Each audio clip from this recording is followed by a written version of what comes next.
Now, I couldn't get any better check on the industry than talking to Isabelle Paradis from Hot Telecom. Isabelle, Dario, like, I mean, your agenda is incredible. Like, what? More? well, and I now like to start with a big bang, as we did last year. So thanks, Isabelle, because you opened our event last year, if I remember correctly. And by the way, we had a small technical issue, I remember even, but all solved. You were fantastic in actually setting the agenda with your report, which sets the agenda for a lot of the industry as well. So congratulations on that. And this year we expect nothing but again. So I will move away, and I will be asking you to give us a bit of an insight what's happening in roaming. Towards the end, to everybody that would like to ask a question to Isabelle, please use your Q&A buttons. I will magically, I hope, appear and then introduce some of those questions. But thanks, Isabelle. The floor is yours. Thanks, Dario. Thank you. And congratulations on the amazing agenda, by the way. I'm really impressed by that. So it's hard to follow that. So I will share my presentation now. Let's hope it all works well. It should. So guys, if you don't see this, please speak up. So in the last few months, Hot Telecom has worked with MEF, in cooperation with MEF and some of its members, to define the current state and the future of roaming. So through the course of this process, we interviewed a number of roaming experts and superstars around the world, in carriers, operators, and vendors, to find out what their view were of this topic. So I'm excited to say, as Dario mentioned, that the report is hot off the press and available on the MEF website. But we'll spend the next 20 minutes to share the key findings of this report. And then after that, there will be a little Q&A session. So everyone agrees that the pandemic has hit the roaming business hard, and many are wondering if it will ever recover, and if so, in what form. But one thing is for sure, the roaming times, they are definitely changing, and you can forget about the new normal, because here comes the new roaming, and you better get ready for it. And hopefully, the presentation I will deliver in the next 15 to 20 minutes will help you do just that. So from the different discussions we had with the different experts, we outlined 6 key trends that are, on one side, impacting the current new normal, and on the other side, that will soon impact the new roaming. So the first one is the fact that the business model is not fit for purpose anymore, as is the technology model. And obviously that the pandemic will impact the roaming business for some years to come. However, the decommissioning of 2G, 3G, and the upcoming 5G technology will trigger really a 360-degree transformation of the roaming business, will bring more complexity, will change the business model, and ultimately also the whole ecosystem. And so I will spend the next 15, 20 minutes to discuss each of these key trends in more details. So the first one is that cracks are appearing in the roaming business model. And obviously, operators are still trying to squeeze any amount of money they can from the current remaining traffic. And because of they have tried to evolve the business model a little. That's what operators have told us, with negotiating bundles, for example, with voice, messaging, and capacity, which should give them some more flexibility for them to create more creative retail plans. But there's no real evolution of the business model so far. However, with Roam Like Home becoming possibly even a global Roam Like Home type of plan, many have told us that they believe that Roam Like Home will become global. This is putting increased pressure on the current per event roaming business model. So that, on one side, operators have to offer very low price roaming to a growing number of roamers, while on the other side, their interconnect business model hasn't changed. So the equation is not working anymore. And at one point, this will come to a breaking point, and this is coming soon. Similarly, there are cracks appearing in the roaming technology model. So up to recently, Steve and we've talked to multiple operators and carriers about multi-roaming, and we've written multiple papers and reports about it. We kept thinking, okay, multi-roaming will pick up in 2018. It didn't happen in 2019. It didn't happen, and the pandemic happened. Obviously, everything stopped. So, up to very recently, every time we asked operators, what about multi-roaming, they were telling us, it's not really happening. we're happy with falling back to the 3G network. Customers aren't expecting, that they don't want to pay more for it. So we're not really actively promoting it or trying to deploy it. However, this is changing, and very recently, actually, we've started to hear that operators are negotiating multi-roaming agreements to get ready for 2G, 3G decommissioning and 5G. So it is starting to evolve, but there's a long way to go. And at the moment, most of the multi-roaming traffic that exists is routed back to the home network as data traffic, so it's almost impossible to know how much there is. And we've also heard that this will be the routing of choice going forward. All data roaming is still routed back to the home network rather than doing local breakout deployment, and this will have to change, and I will touch on that a bit later. But as I said, the launch of 5G, the decommissioning of 2G, 3G network is trying to trigger this evolution, and we're only starting to see that happening. Therefore, what has happened up to now will need to change pretty soon. And of course, the pandemic will continue to impact the business long term. However, we've heard, which is great news, that in some regions, such as Europe and the Middle East, the traffic is picking up, and the data roaming traffic actually has reached pre-pandemic levels. However, there's a caveat to this. It's not because there's the same number of roamers as there were before, because it's not the case. Yes, it's growing. However, the reason why the traffic is gone up is because each roamer is using around 3 times more data roaming traffic, creating data roaming traffic as it did only a year ago. So it's really exploding because of roam like home types of plans, the usage of video through 5G and 4G and so on. So that's good news. So there is some recovery. However, obviously in some regions, some recovery will take longer. For example, in Asia, where the lockdown is much more strict. In Africa as well, we've heard the recovery will take longer. And the agreement throughout the people we've talked to is no real return to normal will be happening before 2023 in most regions. However, it is starting. So good news, is around the corner. Okay. So obviously throughout this pandemic period, operators were unable to meet their commitments in general. So they were pushing to remove minimum fees or to have credits. And most operators agreed that they wanted to cooperate to make this happen because everyone was going to win out of this flexibility.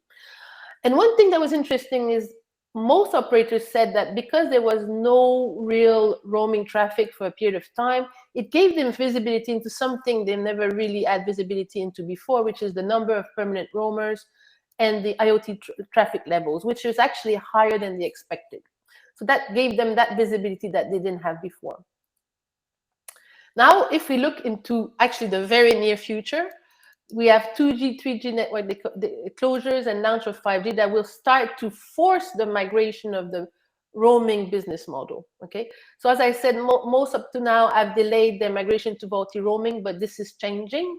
Okay, and as many are going to do this in 2022, we're seeing, well, people are telling us they're seeing a growing number of operators negotiating and deploying multi-roaming. And 5G will accelerate that because the standard does not allow for fallback of voice to other networks. So it will accelerate the 360-degree transformation of the roaming business. And what will it do mostly? It will increase the complexity around security, quality, and local breakout. Okay, because 5G capabilities and the evolution of the technology will bring added complexity around network slicing, signaling encryption, the need for multiple end-to-end SLAs, and that is a big complexity that is coming, latency, and also everything around the capacity, the network management. So by nature, a 5G network will be secured end-to-end, okay? And that's something that operators haven't been used to delivering, really. And I will talk about that maybe in the next slide, but that is something that will change the way you deliver roaming. From moving away from best effort to SLA end-to-end. But because it's secure, it's such a secure network, it will remove some of the visibility that the carriers had around the signaling.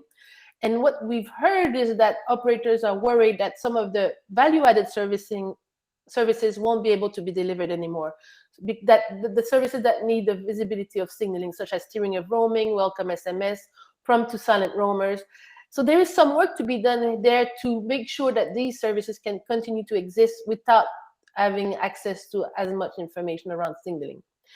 Also, I think there's a lot of interest around the complexity of secure edge protection proxy, SEPP, which operators will not be necessarily able to deliver internationally. And there's a working group actually at the GLF who is looking into that and the potential role of IPX providers to continue to deliver that capability. So with the complexity, obviously comes opportunities for those who are able to simplify it. And I think the IPX providers, the carriers, are really well positioned to do just that. So as I said, quality is a good thing, but will bring lots of complexity because, as you can imagine, the 5G services will bring multiple levels of end-to-end quality and SLAs. Now, when we've talked to IPX providers, they were able to promise an SLA on the network. They never were able to really be able to provide SLA end-to-end with, they talked to us about back-to-back contracts, but really true end-to-end quality was not really a reality. But this will have to become, and on top of that, they will have to do that for multiple service levels, multiple network configuration, with network slicing. It will be extremely complex. So our view is that probably the small operators will really struggle in delivering this. Okay, and on top of that, you'll have IoT networks will be different. We've heard that the IoT roaming business model will be different to the rest. And on top of that, it will mean that operator will have to deal with enterprises around IoT who have their own private networks, their own security expectation. They will require more intelligence, real-time solution.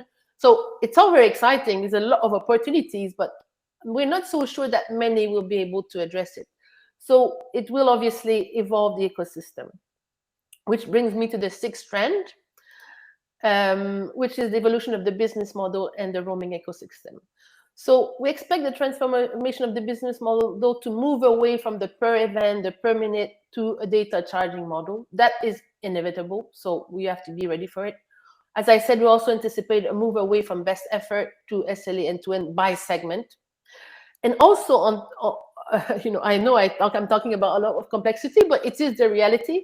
It will bring multiple, we have to imagine, obviously not all operators will move at the same speed. Not all countries or regions will move at the same speed. So you will have for a while 2G, 3G networks living in parallel with 4G networks, 5G networks, IoT networks. All of this will most probably have different types of business model, technology, interworking. It will be quite a challenge. Obviously, it will not happen overnight, so there is time to prepare, but the work has to start now from our point of view. And because of that, I've heard as well that the ecosystem will most probably evolve, and we should see a start of the consolidation of the roaming players, with the big players obviously able to evolve. Some of the smaller players either going into niches or just outsourcing their roaming altogether because they cannot keep up with the evolution. And because of that, some are seeing the possible appearance of super aggregators who will become the key roaming players in the center. Okay. And as I said, outsourcing of roaming, we've written a paper recently on the topic. I believe that this is coming. It's already happening, but it will speed up because of all the complexity that was coming. So we will see roaming contracts, testing, data exchange being outsourced to bigger operators, the same as service monitoring and analysis. So these are the key findings from all our discussions with these roaming superstars, we had super interesting discussions, I must say, and it's quite exciting, I think, for the roaming business if you're able to really, keep up with all the change that is coming. So just to recap, the key takeaways is that the current roaming model is not fit for purpose anymore. The use of data roaming is inevitable, so you have to get ready for it. The pandemic will continue to obviously have an impact on your roaming business, so you have to create flexible business model, agreements up to that point. Also, VoLTE home routing will impact the carrier business. So I think that even the GSMA has removed local breakout for VoLTE out of its main recommendation as a routing of choice. It's kind of pointing to the fact that VoLTE will be home routed. And we've made a number of analysis on that fact about what impact this will have on carriers' business. And I can tell you it is significant. because a lot of the traffic they are transporting right now will disappear as data traffic routed back to the home network. So carriers have to be also ready for that impact to their business. Looking forward, as I said multiple times, roaming complexity is coming. Well, however, this will be a great opportunity for IPX providers and carriers able to simplify security, quality of service, routing complexity for mobile operators, or able to offer roaming outsourcing as well as a service. Data roaming local breakout is unavoidable for operators in the 5G world who want to offer low latency, high quality solutions. So that's something that is also coming. And also, as I said, the roaming value of the services could be a challenge. So this topic has to be tackled as well. So these are the main findings of our report.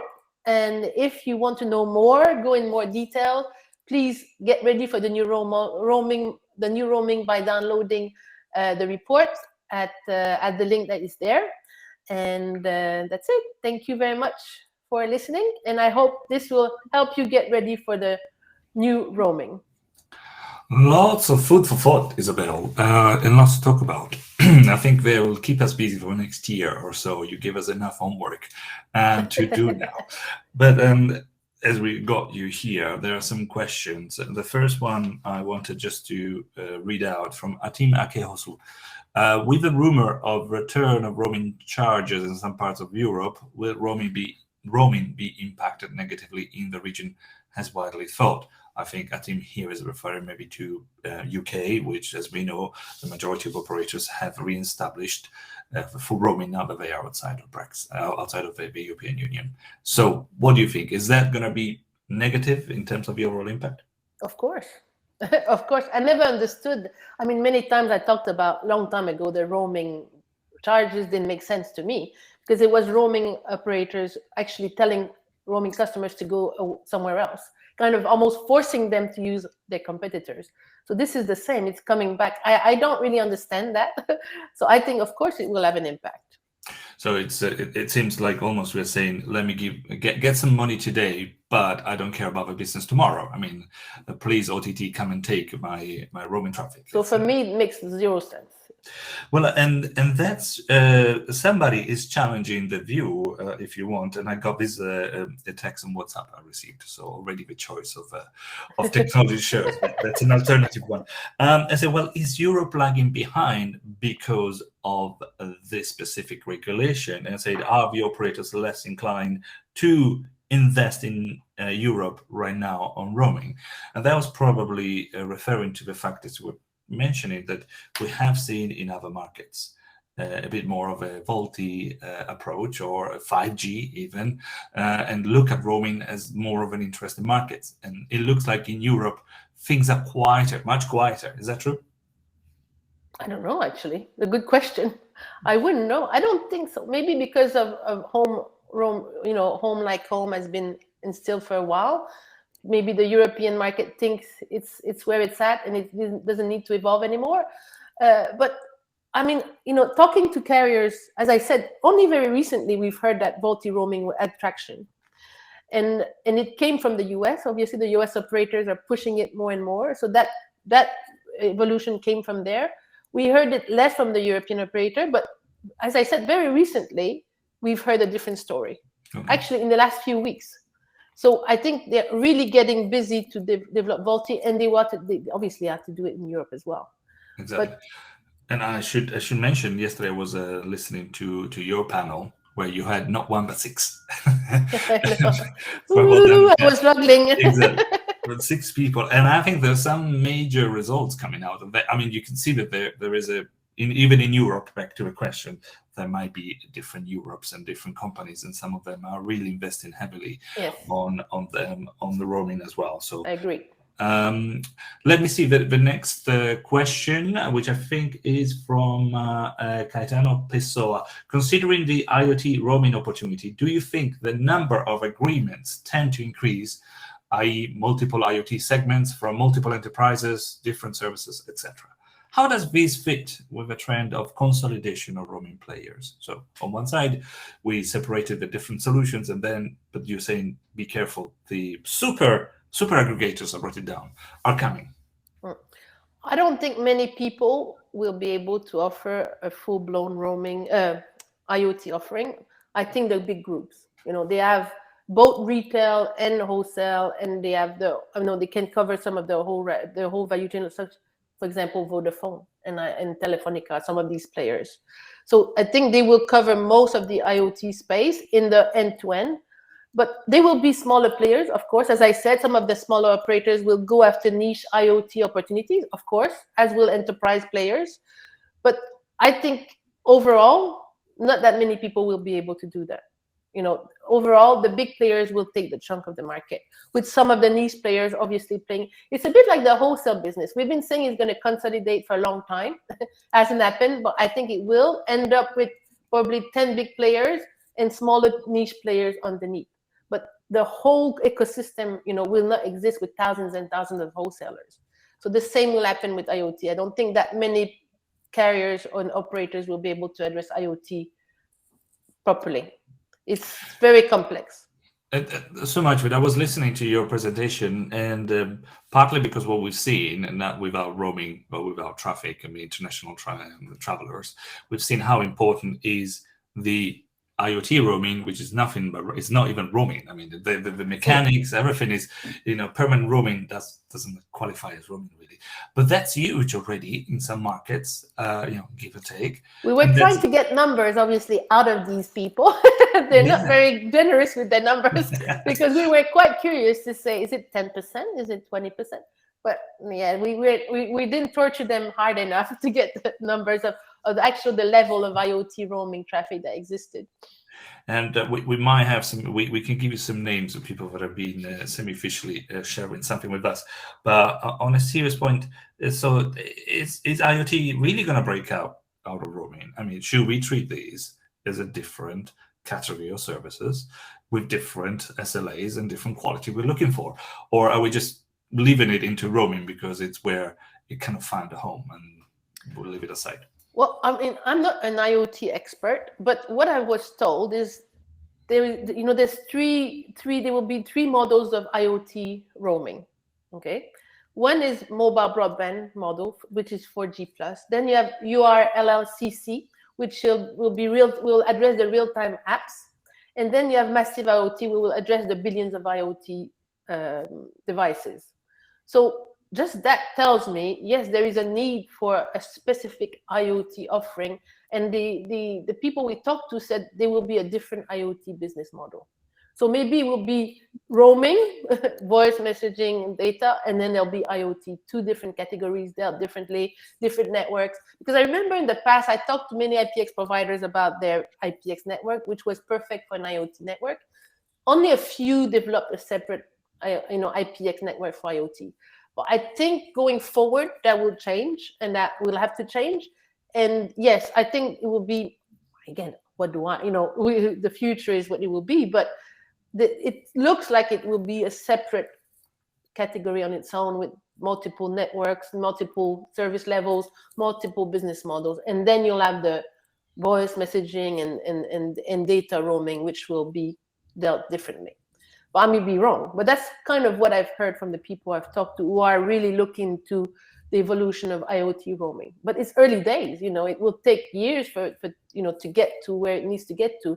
But that's how they foresee it at the moment, based on today's knowledge. True, and it would fit perfectly what we've heard even yesterday, whether it's virtualizations, so the Telecom world going software, or even the fact of the slicing in 5G. All of that should allow some of the things you mentioned it, and then the wholesale world should get ready for that as well. But everybody says as well, it will take time, right? So let's see. It will take time, but I think finally we're seeing some cool opportunities for wholesaler, which I've been looking for quite a long time, because we discussed IoT maybe 3-4 years ago, and what are the opportunities for wholesalers about IoT, and a lot of the conclusions were that really it's about connecting IoT, and that's it. Not many people will be able to go on up in the value chain of IoT, apart from, as I said, the big mobile group, the big groups. But now I'm starting to see some interesting noise about outsourcing of roaming, the security part, the complexity of the routing. So I think there's really good opportunities for wholesalers in the roaming world and IoT as well. So it's coming. I think there's exciting things around the corner. Okay. One big sessions next time, a bigger session, given that we had one on IoT yesterday, but another bigger session coming on IoT in future. Let me read a comment quickly. It was from Nadir Patel, which says, I believe already UK operators have removed the roaming like off home offer. Yes, that's true. At least, if not all, the majority of them, I think we already have. So it's happening. Sadly.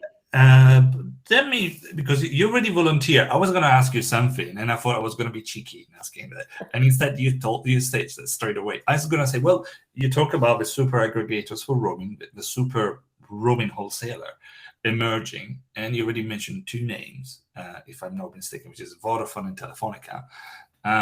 Why would Vodafone and Telefonica be the right one? What are the characteristics for the wholesalers out there to become a super aggregator then?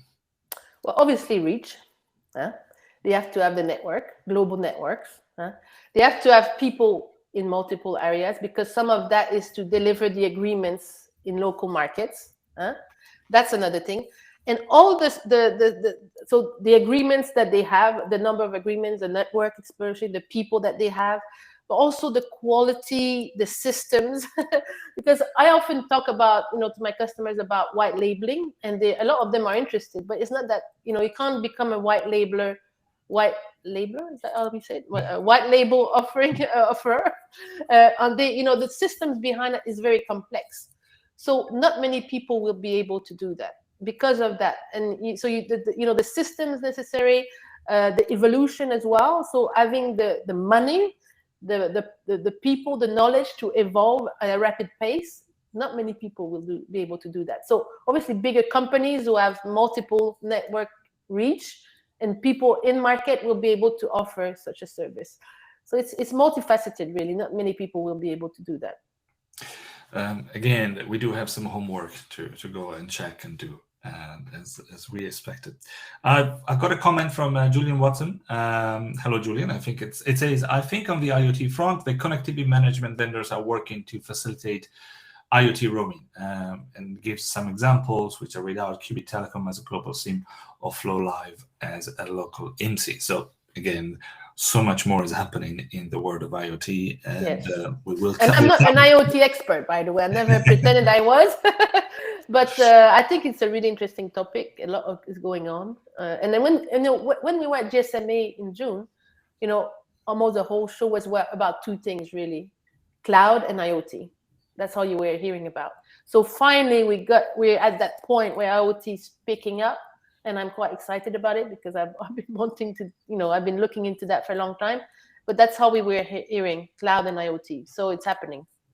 And in that case, I will do a little advertising internally on MEF. As you know, MEF looks in IoT, and we have Andrew Parkin Webb facilitates that. We're very lucky to have him, and he's been pushing and finally convincing us to do an IoT survey.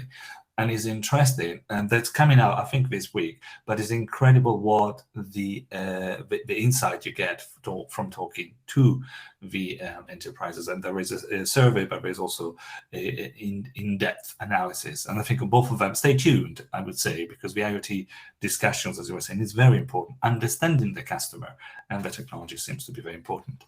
Now, because just to add something, you just mentioned the enterprise, because I've been talking about the blurring of the line between carriers and enterprises, and that will speed, 5G and IoT will speed that up, because enterprises will have their own network, their private network. Now, will they be able to manage them? There's an opportunity there to help them. But also, a question I didn't have an answer to is, what about roaming in these private networks? How will that work? I don't have the answer to that. We've asked it a few times, but that is a complexity. But dealing with the enterprise more and more as a carrier will be, a challenge, but a great opportunity as well. They'll have different expectations, different requirements, as I said, around security, around the type of tools you offer them. They need more intelligence than another operator does. So you have to be able to support them through the whole, customer journey much more with tools and information, and everything around real time as well. More and more expectation around real time. Well, Isabelle, thanks for these sessions. We're 1 minute over the time, but I will keep you for 30 more seconds. I have not one, but I think 4 different associations coming up to discuss about security in wholesale and their activities in anti-fraud. What would you like to ask them? Oh my God. I don't know. You're putting me on the spot. You're very mean to me, Dario, this morning. I'm always mean, Isabelle. You should know me. I don't know. I don't know. I've only had 1 coffee.